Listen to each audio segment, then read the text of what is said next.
France 24, LCP, Public Sénat, présente.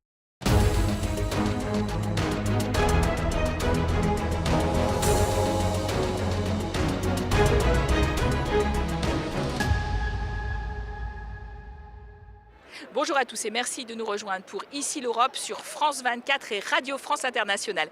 Je vous propose tout de suite de revisiter notre grand débat géopolitique, place de la République lors de la Journée de l'Europe. Quelle place pour l'Union européenne dans un monde qui change? C'est un débat entre des personnalités européennes comme Pascal Lamy, ancien commissaire européen en charge du commerce, Arantxa González Laya, ancienne ministre des Affaires étrangères de l'Espagne, ou encore un député européen, Bernard Guetta pour le groupe Renew, ou le général Gomard pour le groupe du Parti populaire européen. Non seulement Donald Trump remet en cause les troupes américaines déployées en Europe, on l'a vu en Allemagne sous le commandement de l'OTAN, mais il annonce aussi de nouveaux droits de douane supplémentaires sur l'automobile. Tout ça en quelques jours, ça donne l'impression, cette semaine encore, d'une Union européenne ballottée par les événements. Nous sommes, nous, Européens, entre les marteaux et l'enclume.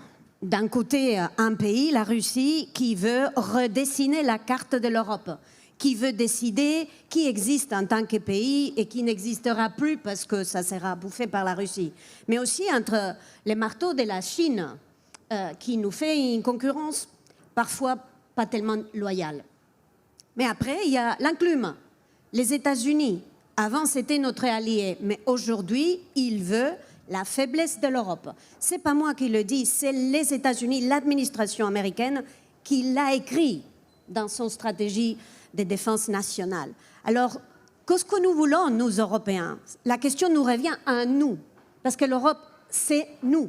Nous avons un marché, une économie, la technologie, l'innovation, la créativité, les citoyens, la démocratie.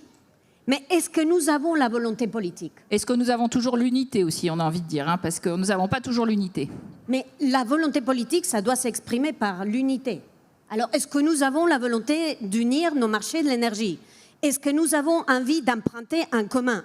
Est-ce que nous avons envie de construire ensemble une défense, une technologie, un marché? Si c'est le cas, nous déciderons de notre avenir. Si nous ne le faisons pas, notre avenir sera écrit par d'autres. Donc, en gros, le message, Caroline, c'est « rien n'est écrit ». Ça sera ce que nous voulons que l'Europe soit. Alors Bernard Guetta, qu'est-ce qu'on veut que l'Europe soit? La guerre en Ukraine qui est entrée dans sa 5e année, les Européens sont en soutien de Kiev, mais un peu de plus en plus seuls dans ce rôle. C'est la guerre qui nous oblige à repenser notre rôle d'acteur global.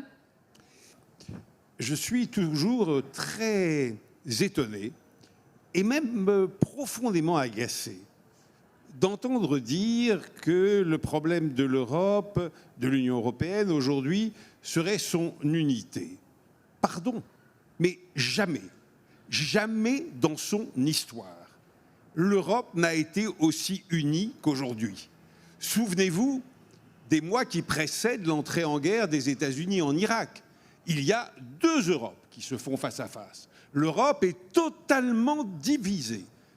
Sur l'Ukraine, nous sommes totalement unis. Nous avions un petit bémol qui était M. Orban en Hongrie. Il vient de perdre les élections. Nous sommes totalement unis. Alors, deuxième question. Est-ce que nous sommes unis sur la volonté d'emprunter? Mais enfin, nom d'une pipe, on vient d'emprunter 90 milliards d'euros pour les prêter à l'Ukraine et on se demande si nous sommes unis ou pas sur la question de l'emprunt, sur la question de la guerre d'Iran. Les États-Unis, M. Trump est entré en guerre sans demander son avis à quiconque et surtout pas au Congrès américain, mais à nous non plus. Mais écoutez, la position des 27 pays de l'Union européenne sur cette guerre, je dirais sur ce naufrage, est totalement unanime.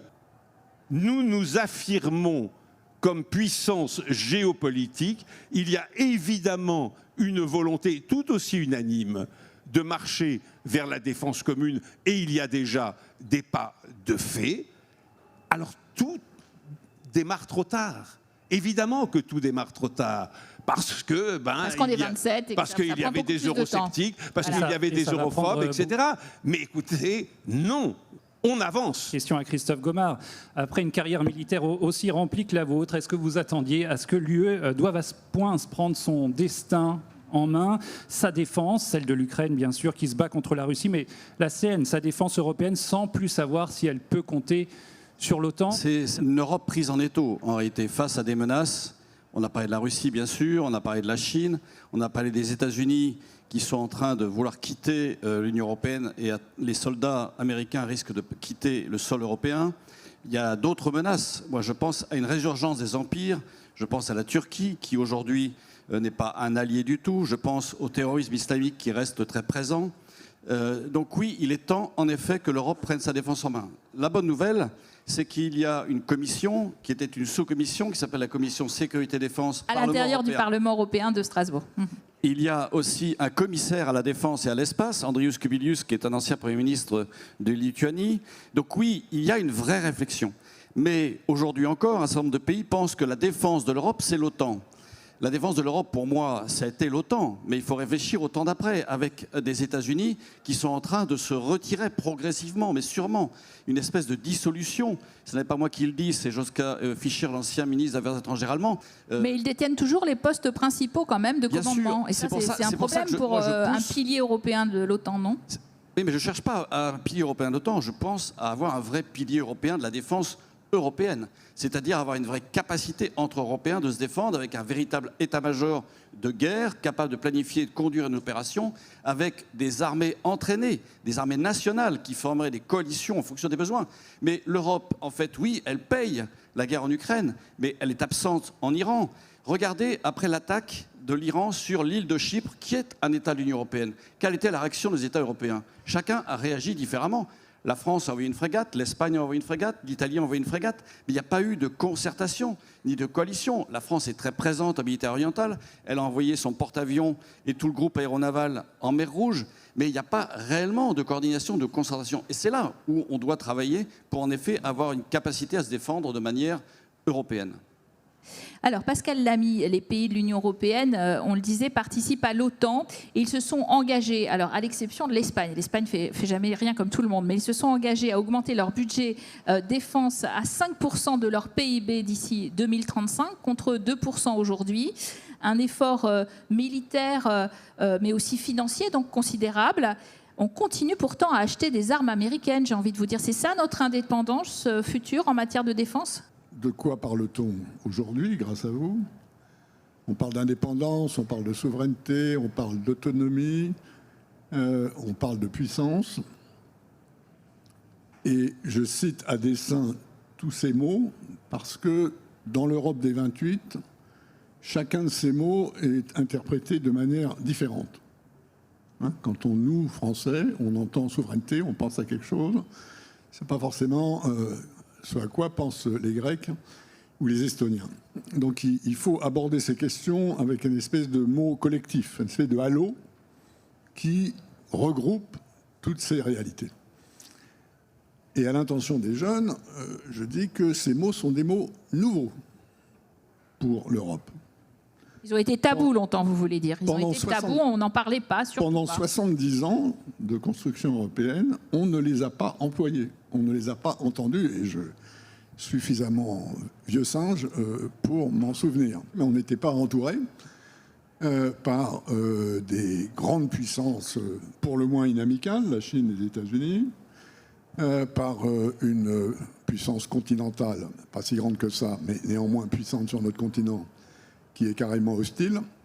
Donc ce qui a changé, c'est ça.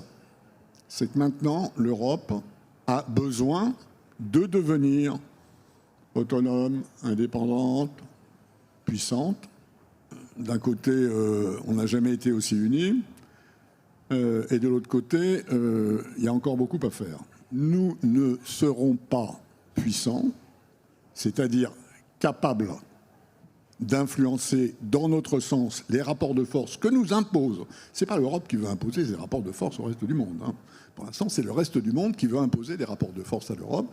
Nous ne serons pas capables de faire ça sans davantage de puissance. Et la puissance dans le monde globalisé d'aujourd'hui, c'est de la puissance économique. Et là, je reviens à votre question. Pourquoi est-ce qu'on est infoutu aujourd'hui de s'équiper en armement sans aller faire notre marché aux États-Unis? Parce que nous n'avons pas la puissance industrielle nécessaire. Alors, il ne faut pas tellement s'en étonner, parce que ça n'a pas non plus été du tout dans les priorités européennes durant les 70 ans. De construire une industrie de la défense, pas du tout. Mais disons, ça veut dire être plus unis, être plus intégrés, bénéficier, ça a été dit, de cet énorme marché de 450 millions de consommateurs que nous avons et dont nous n'utilisons aujourd'hui la potentialité d'unité qu'à à peu près la moitié. Il nous faut absolument augmenter notre potentiel économique, notre potentiel de croissance. Aujourd'hui, c'est la moitié des États-Unis, c'est un tiers de la Chine et c'est un quart de l'Inde. C'est pas comme ça. On est derrière, on est clairement derrière. Voilà, alors les questions, Monsieur Moreno Sanchez. D'accord. J'ai une question. Donc, socialiste, allez, espagnol. L'Union européenne affirme vouloir devenir un acteur stratégique crédible, mais selon vous, quel est le choix politique que les États membres refusent encore d'assumer? Financement commun, transfert de souveraineté, planification militaire, achat en commun, mais qui conditionne en réalité toute défense européenne sérieuse. Je veux revenir, si vous me permettez, sur les 5%. 5%. Et pourquoi 5 et pas 6 et pas 4? C'est un chiffre arbitraire. Et au dépend de quoi? C'est-à-dire, parce que la paix, elle passe aussi par le bien-être de nos sociétés, du social. Parce que si on doit couper dans l'éducation, si on doit couper dans la santé, dans les politiques de logement, qui sont un gros problème, ça va déstabiliser. Bernard parlait de l'extrême droite qui risque d'arriver dans nos pays, mais ça fait partie aussi de la paix. La paix, elle se justifie là. Et monsieur, je crois que vous avez tout dit. Alors Christophe Gomard, vous entendez? Lui, il ne dit pas que, comme vous, que 5% c'est parce qu'on ne va pas y arriver. C'est que 5% c'est pas souhaitable parce que finalement on ne finance pas d'autre chose. C'est intéressant aussi, quand même. Les instances militaires espagnoles ont dit qu'avec 2,1%, pour le moment, on pouvait satisfaire nos obligations. Si on veut être craint, il faut être fort. Et pour être fort, il faut être plus puissant que nous le sommes aujourd'hui. Les 2% dépensés même par l'armée française, et on le voit bien aujourd'hui, à ses limites. En termes de munitions, on n'a pas de stock de munitions, on n'a pas suffisamment de bateaux, de chars, d'avions de chasse. C'est ça dont il faut se rendre compte, c'est que dépenser 5%, c'est pour la paix, c'est pas pour faire la guerre. Mais pour utiliser ce proverbe latin qui veut la paix prépare la guerre, si on ne prépare pas cette guerre, on va nous l'imposer. Et elle sera imposée de l'extérieur, malheureusement, parce qu'on sera trop faible. Sur la question désunion ou union, qui a créé la désunion, d'ailleurs, entre Bernard Guetta et Pascal Lamy, et je vais pencher plutôt du côté du pessimisme, en poussant l'idée de puissance, mais hors de la défense, parce qu'honnêtement, si on pense, ou si on parle énergie, si on parle commerce, aussi bien les tarifs douaniers que le fameux accord UE-Mercosur, qui a fait l'actualité récente. Si on parle du pacte vert, qui est cette initiative de croissance verte de l'Union européenne de 1999, dont on ne parle pas assez, la désunion des États membres sur ces questions-là, qui sont des questions fortes, est incroyable. Sur beaucoup de sujets importants pour l'avenir de l'Europe et la vitesse de son intégration, parce que c'est une question de vitesse maintenant, les États membres ne sont pas assez unis. Alors, il y a des domaines dans lesquels institutionnellement c'est pas grave. Par exemple en matière commerciale, la France a été minorisée, elle était dans la minorité, puis il y avait une majorité qui voulait parler du Mercosur. L'accord du Mercosur, et à mon avis d'ailleurs de ce point de vue-là, cette majorité avait raison, donc ça n'empêche pas l'Europe d'avancer. Quand il s'est agi de mettre des droits de douane sur les voitures électriques chinoises parce qu'elles sont trop subventionnées, les Allemands étaient contre, les Français étaient pour. Les Français ont voté avec la majorité et les Allemands étaient dans la minorité. Ça n'a pas empêché l'Europe d'avancer. Donc, ça n'est pas pour l'essentiel, en dehors de la fiscalité et des affaires étrangères et de la défense, ça n'est pas une affaire d'unanimité.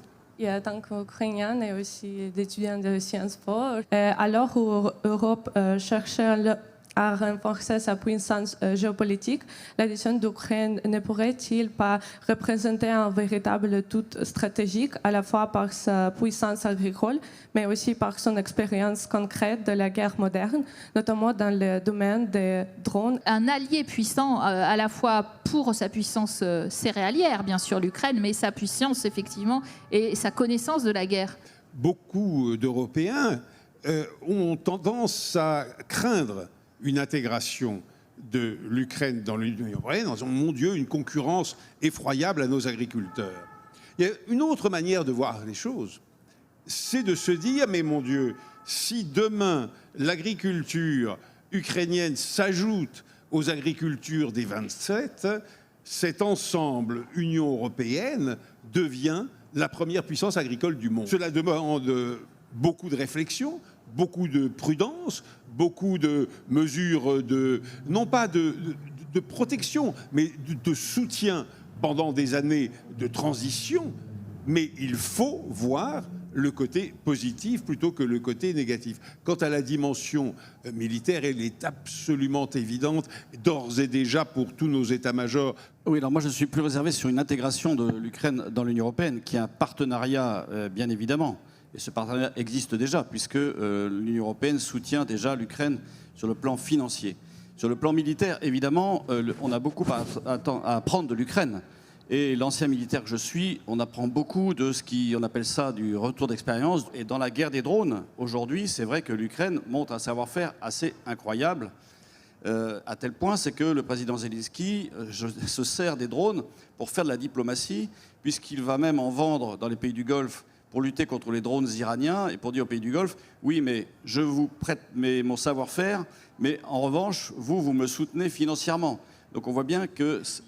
Et les missiles, oui, contre les missiles également. Donc en fait, c'est là où c'est intéressant de voir que cette Ukraine, qui a été capable de résister à l'ours russe, capable de tenir, et aujourd'hui même, de réavancer partiellement de quelques kilomètres carrés face... Mais on a entendu quand même des nuances entre vous sur la rapidité de son adhésion au club européen. Merci à nos invités. Je vous propose de les applaudir bien fort.